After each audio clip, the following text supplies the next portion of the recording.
Welcome students, मेरे channel टेकी पावन academy में आपका फिर से स्वागत है। आज हम देखने वाले हैं difference between intermediate goods and final goods with complete examples. ये मैक्रो इकोनॉमिक्स की कंप्लीट सीरीज चल रही है जिसमें आप अलग अलग टॉपिक देखने वाले हैं मैक्रो इकोनॉमिक्स के रिलेटेड। आज हम देख रहे हैं इंटरमीडिएट गुड्स और फाइनल गुड्स में कंप्लीट कंपैरिजन देखेंगे और कंप्लीट एग्जांपल देखेंगे इसके। तो चलते हैं वीडियो पर। तो देखते हैं। सबसे पहले मैंने इस वीडियो से पहले एक वीडियो बनाया था जिसमें मैंने टाइप्स ऑफ गुड्स की चर्चा की थी।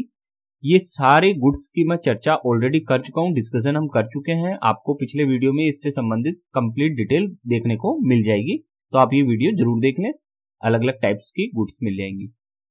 अब अभी हम बात करने वाले हैं key difference between intermediate goods and final goods. तो सबसे पहला की डिफरेंस क्या है, देखिए friends, intermediate goods are those goods which have yet not crossed the boundary line of production and are not ready for use by the final user.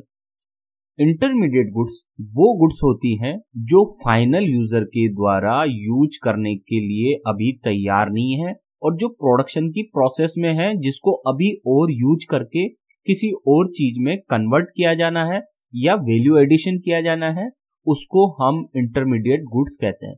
एक shortcut दे रहा हूं, जब तक वैल्यू एडिशन होता रहे, जब तक उसकी प्राइस इंक्रीज होती रहे, तब तक वो इंटरमीडिएट गुड्स की कैटेगरी में रखी जाएगी।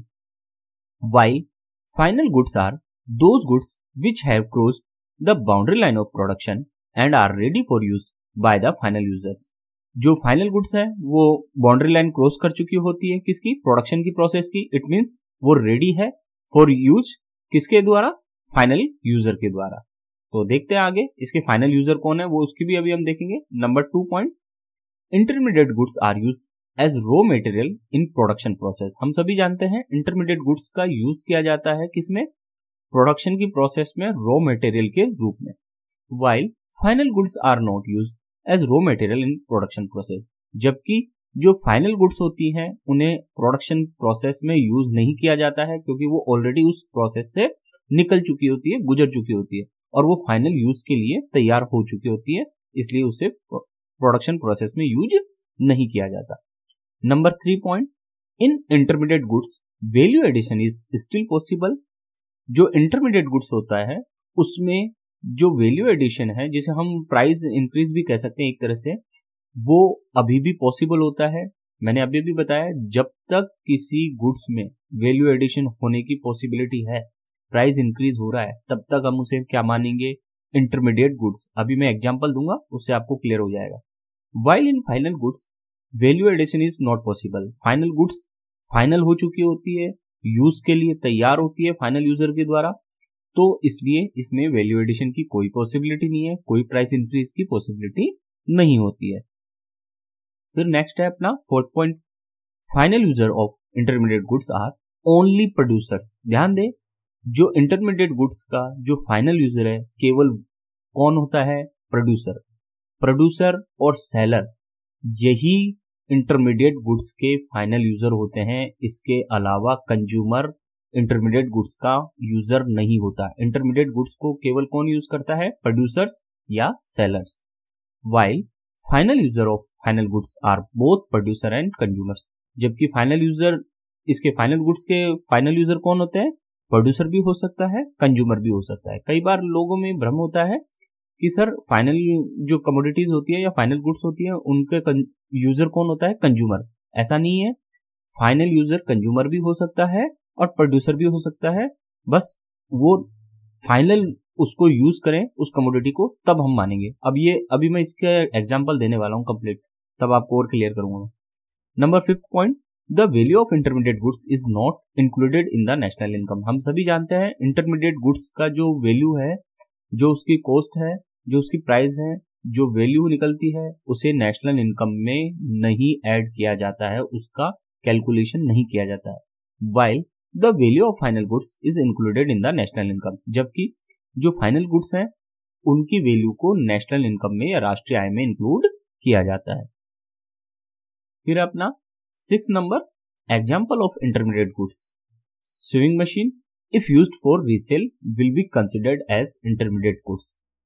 अगर कोई स्विंग मशीन है, जो हम सिलाई मशीन जिसको कहते हैं ना, सेविंग मशीन, तो अगर वो रीसेल के लिए यूज हो रही है, ध्यान देना, अगर कोई सिलाई मशीन या स्विंग मशीन रीसेल के लिए यूज हो रही है तो उसे हम इंटरमीडिएट गुड्स कहेंगे। While example of final goods, sewing machine will be considered as the final goods if used by the producer, tailor और बाय द टोटल कंज्यूमर। अगर आपकी जो स्विंग मशीन है या सिलाई मशीन जो है, अगर प्रोड्यूसर टेलर के द्वारा यूज हो या कंज्यूमर जो गृहिणी हमारी होती है उसके द्वारा यूज हो, तो उन दोनों केस में वो क्या बनेगी, फाइनल गुड्स। अब यहाँ चीज आ जाती है कि सर ये क्यों हो रहा है ऐसा, ये फाइनल गुड्स क्यों बन रही है यहाँ पे। उसको अगर कोई कंज्यूमर यूज कर रहा है तब भी फाइनल गुड बन रही है, कोई टेलर यूज कर रहा है तो भी फाइनल गुड बन रही है। अभी इसका मैं डायग्राम देके, आपको चित्र देके इसका कंप्लीट डिटेल में देने वाला हूं एग्जांपल।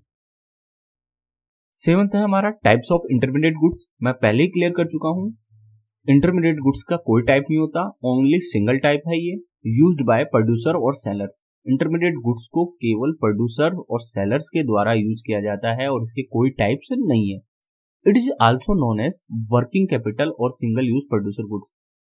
और इंटरमीडिएट गुड्स एक तरह से, जो कैपिटल का हमने टाइप पढ़ा था, तो इंटरमीडिएट गुड्स और कुछ नहीं, वर्किंग कैपिटल की तरह ही है और इसे हम सिंगल यूज प्रोड्यूसर गुड्स के नाम से भी जानते हैं, क्योंकि ये एक वन टाइम यूज होती है और फिर फिनिश हो जाती है प्रोडक्शन की प्रोसेस में और कन्वर्ट हो जाती है किसी अदर कमोडिटी में।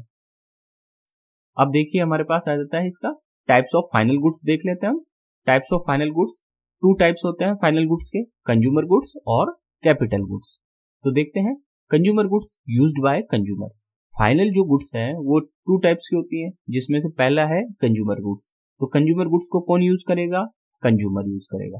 और capital goods used by producer, और कैपिटल गुड्स को कौन यूज करेगा, प्रोड्यूसर। तो कितने टाइप्स की है फाइनल गुड्स, 2 टाइप्स की, कंज्यूमर गुड्स और कैपिटल गुड्स। कंज्यूमर गुड्स को कंज्यूमर यूज करता है जबकि कैपिटल गुड्स को प्रोड्यूसर यूज करता है। This is also known as fixed capital और ड्यूरेबल प्रोड्यूसर गुड्स।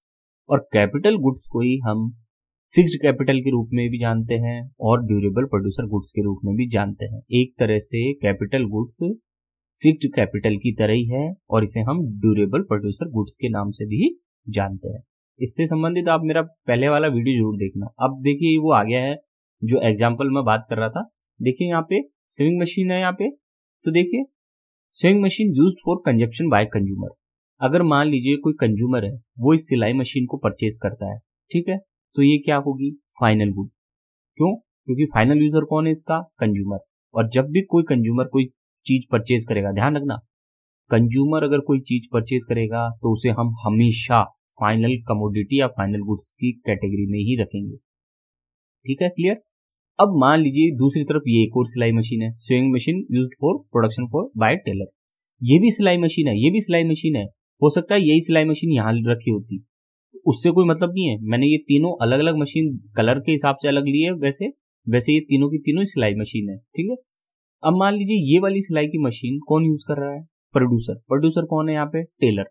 किस पर्पज में, वो इन्वेस्टमेंट के रूप में इसको यूज कर रहा है। उसने ये परचेज की मशीन और इस मशीन को वो आगे रीसेल नहीं कर रहा है, वो क्या कर रहा है, इस मशीन का यूज करके प्रोडक्शन कर रहा है, टेलरिंग वर्क कर रहा है, कपड़े सिल रहा है।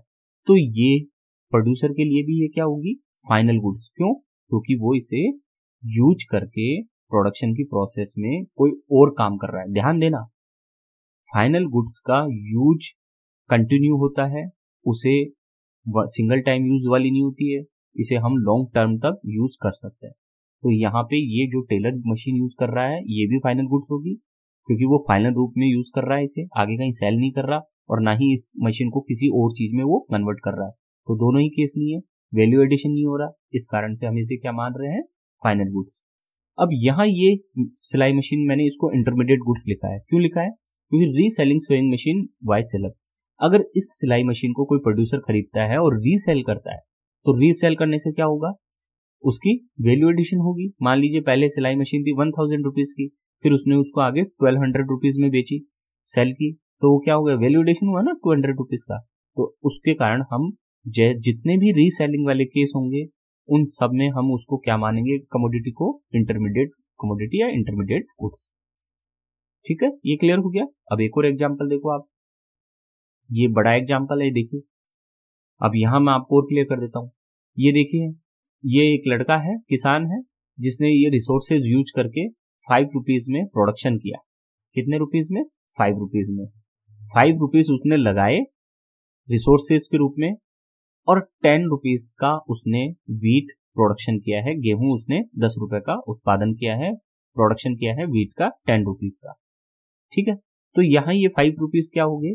Intermediate goods. ये सारी की सारी क्या हो गई? Intermediate goods. क्यों? क्योंकि ये प्रोडक्शन की प्रोसेस में काम आई। ठीक है, और ये 10 रुपीज का इसने वीट प्रोडक्शन कर लिया। अब अगर ये वीट कंज्यूमर ले जाता है, ध्यान देना, अगर ये वीट कंज्यूमर ले जाता है तो ये वीट क्या कहलाएगा? Final goods. लेकिन अगर इस वीट को कंज्यूमर नहीं लेके जाता, बल्कि ये किसान जो है इस वीट को किसे बेच देता है? किसी कंपनी को। मान लीजिए पतंजलि कंपनी को बेच दिया इसने। ठीक है, तो पतंजलि कंपनी ने इस गेहूं का, इस वीट का क्या बना दिया? 10 रुपए वाले वीट को किस में कन्वर्ट कर दिया? 20 रुपीज के आटे में। तो ये 10 रुपए का जो गेहूं था वो किस में बदल गया है? 20 रुपए के आटे में। तो यहाँ वैल्यू एडिशन कितना हुआ? 20 में से 10 गए तो 10 रुपए, यानी कि कीमत 10 रुपए से बढ़कर कितनी हो चुकी है? 20 रुपए। तो यहाँ अब इस केस में पहले कंज्यूमर खरीद रहा था तो हम इसको क्या करते हैं? Final goods. लेकिन अब इसे रीसेलिंग किया गया है आगे, तो ये क्या बन जाएगी? अब वापिस से ये बन जाएगा इंटरमीडिएट कमोडिटी या इंटरमीडिएट गुड्स। अब ये जो आटा था 20 रुपए का जो तैयार हुआ है, अगर कंज्यूमर इसको ले जाए, ध्यान देना, अगर इस 20 रुपीज के आटे को अगर कंज्यूमर ले जाता है अपने घर, तो ये फिर क्या कहलाएगा? Final commodity, final goods. लेकिन अगर इसे कंज्यूमर नहीं लेता और कोई बेकरी वाला ले जाता है, और बेकरी वाला इस 20 रुपए के आटे से क्या बना देता है? 30 रुपए की ब्रेड, 30 रुपीज की क्या बना देता है? ब्रेड। तो वो आटे को किस में कन्वर्ट कर दिया इसने? ब्रेड में। तो 10 रुपए की ये फिर से वैल्यू एडिशन हो गया। तो ऐसे केस में फिर ये जो गेहूं, ये आटा था, ये क्या बन जाएगा? आटा भी वापिस से क्या कहलाएगा? Intermediate good. अब हमारे पास क्या है अभी? 30 रुपीज वाली ब्रेड। अगर ये 30 रुपीज की ब्रेड कंज्यूमर ले जाता है, ध्यान देना, अगर 30 रुपीज वाली ब्रेड कंज्यूमर ले जाता है तो ये क्या बन जाएगी? Final goods. लेकिन यदि ये कंज्यूमर नहीं लेके जाता और कोई प्रोड्यूसर ले जाता है, कोई मान लीजिए ब्रेड पकौड़ा बनाने वाला ये व्यक्ति ले जाता है, ये ब्रेड पकौड़ा बनाता है और ये शेफ ले गया इसको, ब्रेड्स को, कि मुझे दे दो, तो ठीक है, इसने 30 रुपए की ब्रेड को किस में कन्वर्ट कर दिया है? 40 रुपए के, 40 रुपीज के ब्रेड पकौड़ा में। तो अब ये ब्रेड क्या बन जाएगी इस केस में? Intermediate goods. क्यों? क्योंकि इसका वैल्यू एडिशन हो गया है 30 से 40 और ये कन्वर्ट हो गई है 30 से 40 वाली चीज में। ठीक है, यहां तक क्लियर हो गया। अब ये 40 रुपए का जो ब्रेड पकौड़ा है, ठीक है, ये किसने बनाया है? इसने बनाया है। अब ये 40 रुपए का ब्रेड पकौड़ा इसने किसको रीसेल किया? कंज्यूमर को। यहाँ किसको रीसेल कर रहा है? ये कंज्यूमर को। तो 40 रुपए से फिर ये 50 रुपए में बिका, फिर वैल्यू एडिशन हुआ, तो फिर ये क्या हुआ? ब्रेड पकौड़ा अब अंत में ये किसके पास पहुंच गया? कंज्यूमर के पास। और जब ये कंज्यूमर के पास पहुंच जाता है 50 रुपीज में, तब जाकर हम इसे फाइनल गुड्स मानेंगे। इस केस में, इस पूरे एग्जाम्पल में, अब फाइनल कंज्यूमर कौन है? इस ब्रेड पकौड़ा का कंज्यूम करने वाला ये लड़की, और इसने कितने में परचेज किया इसको? 50 रुपीज में। तो इसका मतलब है ये सब जो है बाकी, ये सब क्या है? इंटरमीडिएट गुड्स है। ये भी इंटरमीडिएट गुड्स हो गई, यहाँ पे भी इंटरमीडिएट गुड्स हो गई, ये इंटरमीडिएट गुड्स हो गई, ये इंटरमीडिएट गुड्स हो गई, ये इंटरमीडिएट गुड्स हो गई, क्योंकि ये वैल्यू एडिशन यहाँ होता चले गया और यहाँ तक पहुंचते पहुंचते 5 रुपए से जो तैयार हो रही थी चीज, वो 50 रुपए तक हो गई है, 50 रुपीज तक हो गई है। ठीक है, आपने देखा कैसे हम अलग अलग लेवल पर किसी चीज को कभी हम इंटरमीडिएट गुड मान रहे हैं और कभी उसको हम फाइनल गुड मान रहे हैं। तो ये डिपेंड करता है कि उसका यूज कौन कर रहा है, कौन यूज कर रहा है, दैट इज मोस्ट इंपोर्टेंट। अगर कंज्यूमर ने यूज किया है तो वो हमेशा फाइनल गुड्स मानी जाएगी। ठीक, फिर एक और एग्जांपल देख लेते हैं हम। यहाँ देखिए, ये भी इंटरमीडिएट गुड्स है। क्यों है? क्योंकि मिट्टी है, मिट्टी से क्या बनाया जा रहा है? पॉट बनाया जा रहा है, मिट्टी के बर्तन बनाए जा रहे हैं। तो ऐसे केस में मिट्टी को क्या किया है? कन्वर्ट किया गया है। तो कन्वर्ट करने से वैल्यू एडिशन होगा, मिट्टी से जो बनेगी चीजें वो महंगी होंगी, तो उस वजह से ये इंटरमीडिएट गुड्स में काउंट होगा। ठीक है, अब आगे देखते हैं। अब देखिए, ये कुछ एग्जांपल आया हूं। Final goods if it is used for consumption और इन्वेस्टमेंट। शॉर्टकट दे रहा हूं, सी और आई के लिए यूज सारी की सारी कमोडिटीज को हम फाइनल गुड्स कहते हैं। सी और आई का मतलब क्या है सर? कंजप्शन पर्पज और इन्वेस्टमेंट पर्पज के लिए यूज्ड सारी की सारी चीजों को हम फाइनल गुड्स कहते हैं।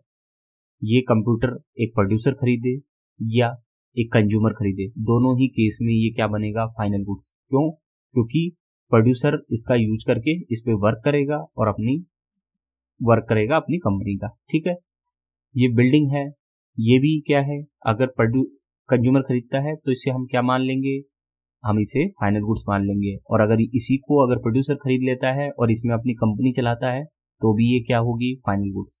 कहने का मतलब कंजप्शन और इन्वेस्टमेंट पर्पज के लिए अगर कोई चीज खरीदी जाती है, कोई गुड्स खरीदी जाती है तो उसे हम किस में रखेंगे, फाइनल गुड्स में। सी और आई के लिए यूज सभी गुड्स फाइनल गुड्स मानी जाएंगी। फिर से क्लियर कर रहा हूं कि फाइनल गुड्स को दो लोग यूज कर सकते हैं, कंज्यूमर और प्रोड्यूसर, जबकि इंटरमीडिएट गुड्स को केवल एक ही व्यक्ति यूज करता है, प्रोड्यूसर। फाइनल गुड्स जो होती है उसमें वैल्यू एडिशन पॉसिबल नहीं होता, जबकि इंटरमीडिएट गुड्स में वैल्यू एडिशन पॉसिबल होता है। तो इस प्रकार से ये सारे की पॉइंट मैंने आपको दे दिए हैं। उम्मीद है आपको ये टॉपिक क्लियर हुआ होगा। एक बार नहीं, आप इस टॉपिक को बार बार देखें, आपका ये टॉपिक जरूर क्लियर हो जाएगा। स्टूडेंट्स, मेरे दो चैनल हैं, एक है टेकी पावन एकेडमी, दूसरे का नाम है इंफॉर्मेशन टेक्नोलॉजी सेंटर। यूट्यूब के हैं दोनों चैनल। टेकी पावन एकेडमी पर आपको सारा एजुकेशनल कंटेंट मिलेगा इकोनॉमिक्स के बारे में, और इंफॉर्मेशन टेक्नोलॉजी सेंटर पर आपको share market, NPS, CCS NPS rules, PPF, fixed deposit schemes, gold investment schemes, SBI schemes, post office की स्कीम्स, एमएस एक्सेल की मास्टर सीरीज, कंप्यूटर और मोबाइल के सॉल्यूशंस और बेस्ट इन्वेस्टमेंट प्लान की 100% सही और संपूर्ण जानकारी मिलेगी। तो आप मेरे दोनों चैनल जरूर सब्सक्राइब कर लें। आज का पूरा वीडियो देखने के लिए आपका बहुत बहुत धन्यवाद।